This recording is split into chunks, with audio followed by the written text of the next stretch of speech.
Welcome back to my channel for another unboxing and first impressions video courtesy of Book My Lens. More on them in a bit. But first, a little bit of background. You see, the value of a super telephoto zoom has been well established, especially for hobbyist wildlife photographers who are equally into mammals and birds and cannot afford to have a huge and heavy and expensive 600mm f4 prime in their kitty and have a separate lens for mammals and a separate one for birds and so on. And yet, Nikon did not have a super telephoto zoom beyond 400mm until they released the 200 to 500mm, and you had to resort to a Sigma or a Tamron if you wanted one until then. And of course, the 200 to 500 was an instant hit when they released it, simply because of this extremely useful focal length range, and it was relatively compact and light, and despite that very sharp for what it was, and most importantly quite affordable. So the world waited with bated breath to see what the Z version of this lens would be, and now we have the answer. It's of course the 180 to 600mm Z mount f5.6 to 6.3, which I have here courtesy of Book My Lens, who have very kindly sent me this lens to unbox and share my first impressions of with you, which we're going to do today. So this seems to be keeping pretty much with Nikon's tradition of the iteration of a lens, because they tend to alter the focal length when they iterate a lens. They tend to make it either wider or narrower at the telephoto end, or both, in an effort to offer value. And that is exactly what they've done in this case, making it the very first 600mm zoom that Nikon has ever offered. So quite a historic lens actually. If you want to hire this lens or any other modern Z mount or F mount lens from the Nikon kitty, apart from of course Canon and Sony equipment, as well as video gear, please visit bookmylens.com today and you'll be able to hire it right away, including this brand new baby. And now off with the unboxing. Okay, we start by breaking open the seal. Okay, so there seems to be a box here. Let's see what this box contains. Oh, this is the hood. Oops. Well, the good old Nikon unboxing experience. Things always falling out unintendedly. There is, of course, the pouch, which we've seen with other small compact Nikon Z lenses of late, and the hood packed in plastic, unfortunately. That's something to frown upon for sure. Not much sustainability going on here, unfortunately. Then we have the service warranty. Then you also have a one-sheet document printed in Chinese. I'm not sure what this is about. And then you have the manual, of course. Always a mystery to me why they bother to make these printed manuals anymore. They can just as easily make a PDF. And then you have some packing. And then out comes the lens, packed in a whole lot of bubble wrap. Small mercy does not tape this up, at least. But sure enough, inside there's another layer of plastic. And then out comes the lens. Alright, there you go. This is what the lens looks like. Wow, that's the first word that comes to my mind whenever I unbox a Z lens these days. Wow, simply because of the build quality that these lenses seem to have. It's impressively light for a lens which has a range of 180 to 600mm, even if the aperture is only 5.6 to 6.3. Compactness, exactly the same. It does not feel like a 600mm. Very, very importantly, it's an internally zooming lens. The barrel does not move externally even a little bit when you zoom in and out. I can't tell you how happy I am about that. Okay, but before proceeding further, let me just mount this on the Z6 II that I have right here, so that it's slightly more realistic in terms of weight, because after all, you're not going to use the lens in isolation. Does the body make a huge difference? Actually not.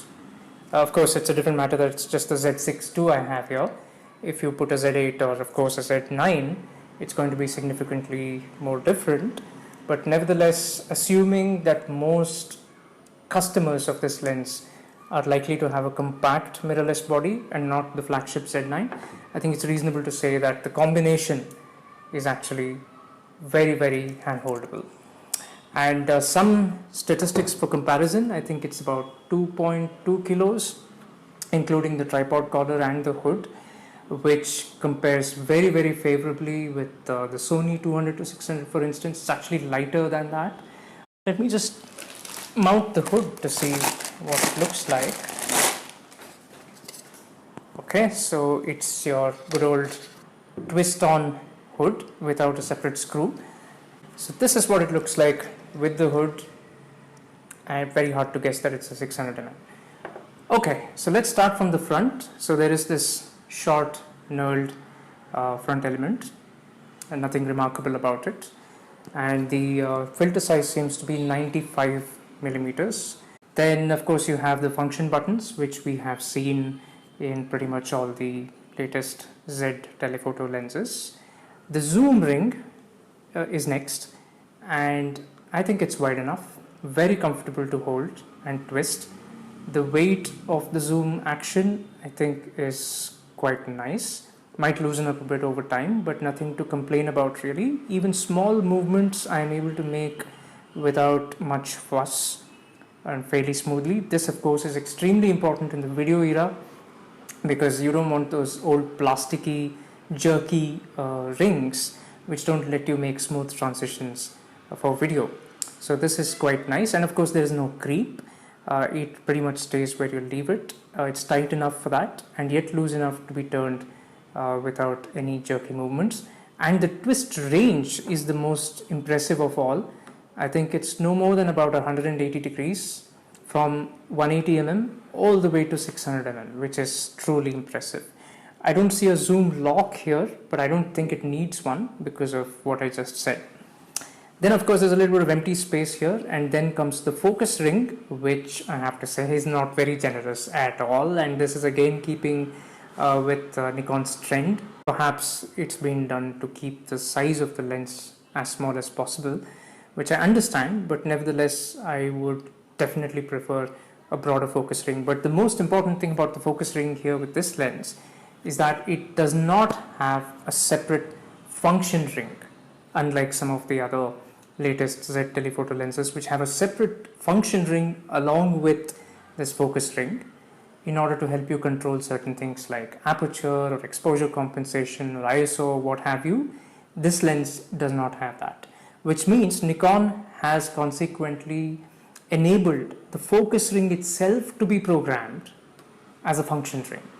So in other words, you can actually reprogram this ring to have nothing to do with focus at all, and instead control the aperture or the ISO or any of the other things that a function ring controls, which is great for video, but not at the expense of the focus ring, because if you are using those things for video, then you definitely need the manual focus ring available as well, which makes it mutually exclusive, and that doesn't really work for me, because if I have set this for aperture, for example, and in the field I suddenly have to shift to manual focus because I'm shooting through clutter, you can't really expect me to go back to the menu and reprogram this ring to focus and then come back into it. So that to me is just a textbook or marketing feature and not really a practical one.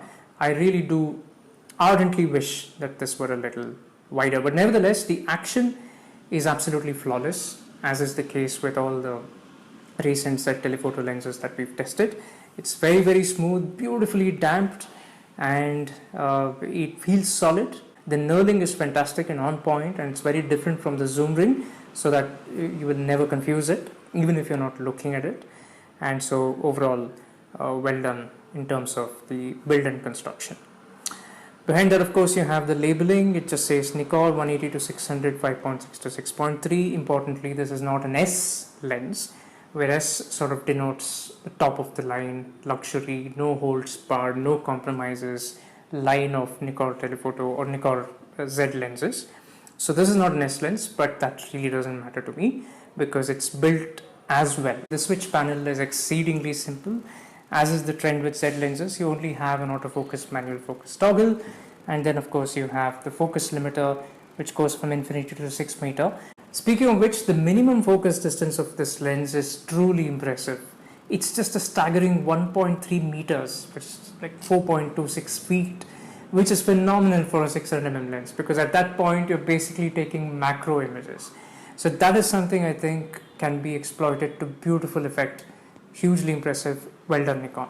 And also the tripod collar. One very funny thing is that there are loops to it, but there is no strap. In the box, I have checked this very carefully. Indeed, there are no straps provided in the box. It says so at the back of the box as well. Speaking of which, of course, you can take the foot off. That's about it, really. I mean, it's a pretty simple lens. It's pretty much unpack and go with minimal setup time. Straight out of the box, you don't have to think twice. That is something that I really adore about lenses which are compact and small in relation to what they actually do, which is you don't have to think too much. You don't have to worry about how you're going to carry this to your destination, how you're going to lug it up that mountain, whether or not you should carry it at all in the first place. I mean, these become completely irrelevant questions, which brings the fun of photography back into it, to be honest. And that is why I'm really looking forward to using this in the field. And I know the 800mm f6.3 exists already, but this is even lighter than that and has a zoom range, even though it has 200mm lesser focal length. So overall, it's a lens that I think will be hugely popular and will be very versatile for a whole lot of people who are equally into mammal and bird photography, provided the sharpness holds up, which I have no reason to believe that it won't. Anyway, we'll see that in a more detailed field test in the future. For now, these were my first impressions. Do let me know if you have any specific questions. Do hire this lens from Book My Lens by logging on to www.bookmylens.com straight away. And I'll see you in another video hopefully very soon. Thank you so much for watching.